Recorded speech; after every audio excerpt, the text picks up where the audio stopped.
오늘 또 이른 새벽 주님의 음성을 사모하며 나오신 여러분 축복하고 환영합니다. 오늘 우리가 읽고 묵상할 성경은요, 시편 6편에서 10편까지입니다. 이 시편들은 고통과 원수의 위협 속에서 탄식하며 하나님께 부르짖던 다윗이 악인을 심판하시는 하나님을 신뢰하며 찬양으로 나아가는 내용들입니다. 그중 시편 6편은요, 다윗이 극심한 고통 속에서 하나님께 부르짖은 기도입니다.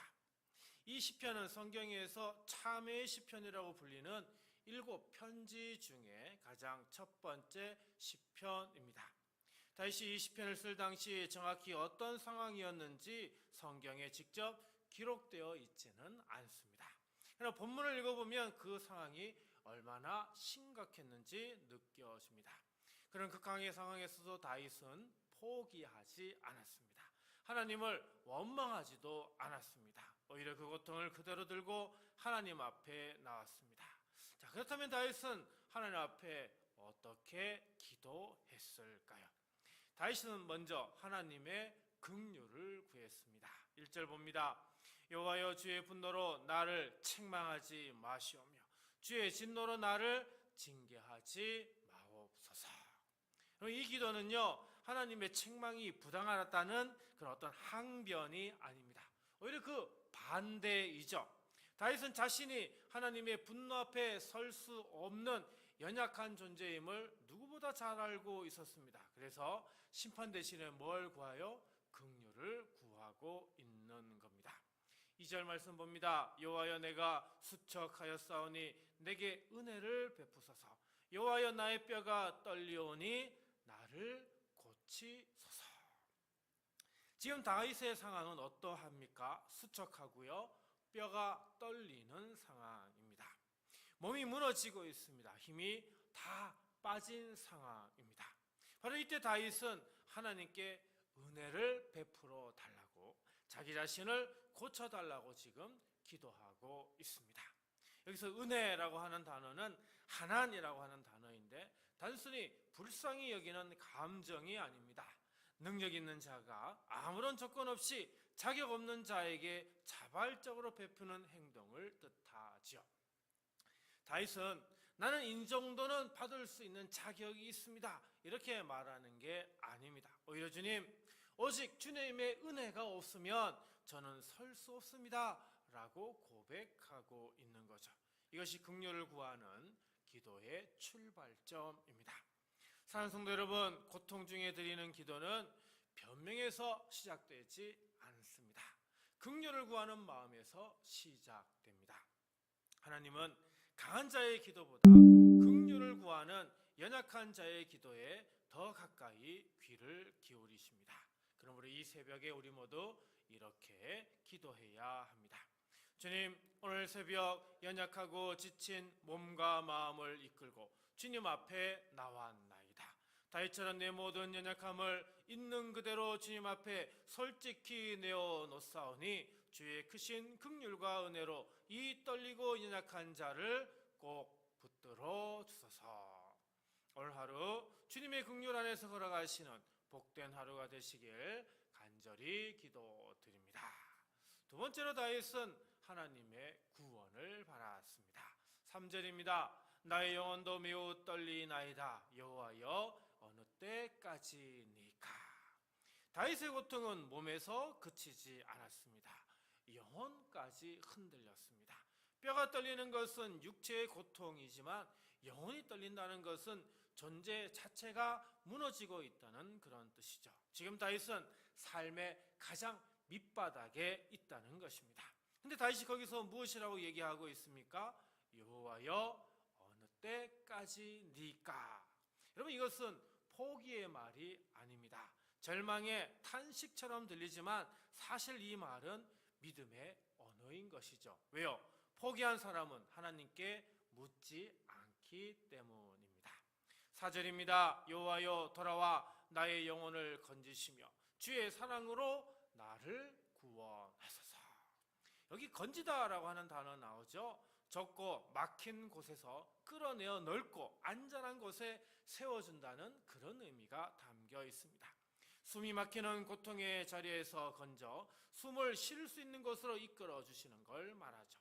그리고 이 단어는요, 우리가 잘 아는 이름, 예수님의 이름, 예수와의 어근이 되는 단어입니다.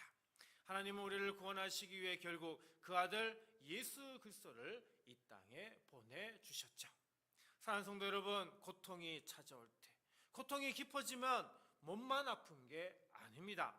마음이 무너지고요, 영혼까지 흔들리기 마련입니다. 그 자리가 바로 어느 때까지니까 라고 부르짖어야 할 자리인 것이죠. 그럴 때 우리는 어떻게 해요? 이렇게 기도해야 됩니다. 주님, 뼈가 떨리고 영혼이 흔들리는 이 고통 속에서도 주의 구원을 바라보며 이 새벽에 나왔나이다. 다윗처럼 스스로를 붙들 수 없어 주님께 나아가오니 주의 인자하심으로 이 연약하고 지친 영혼을 속히 건져 주소서. 올 하루 좁고 막힌 자리에서 넓은 곳으로 이끄시는 하나님의 구원을 경험하시기를 주님의 이름으로 축복합니다. 마지막으로 다윗은 찬양의 삶을 회복하도록 기도합니다. 5절 말씀 봅니다. 사망 중에서 주를 기억하는 일이 없사오니 수월에서 주께 감사할 자 누구리까. 다윗에게 가장 두려운 것은 고통 자체가 아니었습니다. 하나님을 더 이상 찬양할 수 없게 되는 것이었죠. 여기 감사라고 하는 단어가 나옵니다. 손을 들어 공개적으로 감사를 고백하는 행동, 이것을 의미하는 단어가 야다라고 하는 단어입니다. 마음속으로만 조용히 느끼는 게 아니라 몸을 움직여서 하나님을 향해 적극적으로 고백하고 선언하는 단어, 그 단어가 야다입니다. 그리고 이 찬양은요, 살아있는 자만이 드릴 수 있는 겁니다. 다윗이 살려달라고 기도하는 이유는 단 하나입니다. 다시 하나님을 찬양하기 위해서인 겁니다. 다윗은 죽음을 두려워하는 말을 한 게 아닙니다. 이것은 하나님을 향한 간절한 호소입니다. 다윗에게 삶의 이유는 찬양이었습니다. 고통이 너무 커서 찬양이 멈춰버린 것처럼 느끼지는 그러한 순간에도 다윗은 찬양의 삶으로 돌아가고 싶다는 소망, 그것을 놓지 않았던 것입니다. 사랑하는 성도 여러분, 우리도 마찬가지입니다. 고통이 깊어지면 찬양이 사라집니다. 입술이 굳어버립니다. 교회에 나와도요, 찬양이 나오지 않을 때가 있습니다. 그러나 다윗은 그 자리에서 포기하지 않았습니다. 오히려 다시 찬양할 수 있게 해달라고 하나님께 기도를 드립니다. 찬양의 삶을 회복해 달라고 간절히 구하고 있습니다. 사랑하는 성도 여러분, 지금 찬양이 나오지 않습니까? 감사가 사라진 것 같은 자리에 있지는 않습니까? 여러분, 그 자리가 어떤 자리입니까? 기도의 자리입니다. 탄식으로 시작된 기도가 찬양으로 끝나는 것, 그것이 시편 6편이 우리에게 보여주는 믿음의 여정인 것이죠. 그래서 우리 모두 다윗과 같이 이렇게 기도해야 됩니다. 주님, 고통 속에서 찬양이 멈춰버린 것 같은 이 새벽 자리에서도 살아서 주님을 기억하고 찬양하기 원합니다. 다윗처럼 무너진 입술을 다시 열어주시고 이렇던 감사와 찬양의 삶을 이 새벽 자리부터 꼭 회복시켜 주소서. 오늘 이 새벽 탄식이 기도가 되고요, 기도가 찬양이 되는 은혜를 경험하시길 주님의 이름으로 간절히 축원드립니다. 오늘 말씀을 생각하며 다음 세 가지를 놓고 우리 함께 기도하겠습니다. 주님, 고통 중에도 변명 대신 긍휼을 구하며 주님의 은혜만 바라고 담대히 나아가게 하소서. 주님, 영혼이 흔들리는 깊은 고통 속에서도 주의 인자하심만을 붙잡고 구원을 바라게 하소서.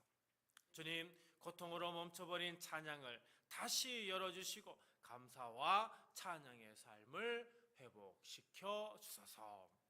이 시간 이 세 가지 기도 제목으로 우리 함께 기도하고요, 주기도문으로 마치도록 하겠습니다. 기도드립니다. 사랑과 긍휼이 풍성하신 하나님 아버지, 고통 중에도 변명보다 긍휼을 구하게 하시니 감사합니다. 우리 성도들 자신의 연약함을 감추지 않게 하시고 주님의 은혜 없이는 하루도 설 수 없는 존재임을 겸손히 고백하게 하옵소서. 마음속에 쌓인 원망과 억울함보다 주님의 긍휼을 먼저 바라보게 하시고 오늘 하루도 주님의 은혜만 의지하여 담대히 걸어가게 하옵소서. 주님, 영혼이 흔들리는 깊은 고통 속에서도 주의 인자하심을 붙잡게 하여 주옵소서. 올해 지속된 문제로 마음이 지치고 기도해도 상황이 쉽게 바뀌지 않아 낙심하는 순간에도 주님을 놓지 않게 하옵소서. 우리 성도들의 영혼을 불안과 두려움 가운데 버려두지 마시고 주의 구원의 손으로 붙드시며 막힌 길 가운데서도 주님이 여시는 은혜의 길을 보게 하여 주옵소서. 성령님, 고통으로 멈춰버린 찬양을 다시 열어 주옵소서. 삶의 무게 때문에 감사가 사라지고 마음의 상처 때문에 입술이 굳어졌던 우리 성도들에게 다시 찬양의 마음을 부어 주옵소서. 주님을 기억하는 믿음을 회복하게 하시고 작은 은혜에도 감사하게 하시며 오늘 하루의 걸음마다 주님을 높이는 삶을 살게 하여 주옵소서. 우리 성도들의 가정도 긍휼히 여겨 주옵소서. 오늘 하루 우리 성도들이 사람의 말보다 주님의 말씀을 더 깊이 붙들게 하시고 상황의 무게보다 주님의 은혜를 더 크게 바라보게 하여 주옵소서. 고통이 끝이 아니라 기도의 자리가 되게 하시고 흔들림이 절망이 아니라 주님께 더 가까이 나아가는 통로가 되게 하옵소서. 이 새벽에 드린 기도가 하루의 능력이 되게 하시며 우리 성도들의 삶에 주님의 긍휼과 구원과 찬양의 회복이 충만케 하옵소서. 이 모든 말씀 우리의 피난처요 구원자 되시는 예수 그리스도의 이름으로 축복하며 간절히 기도하옵나이다. 아멘.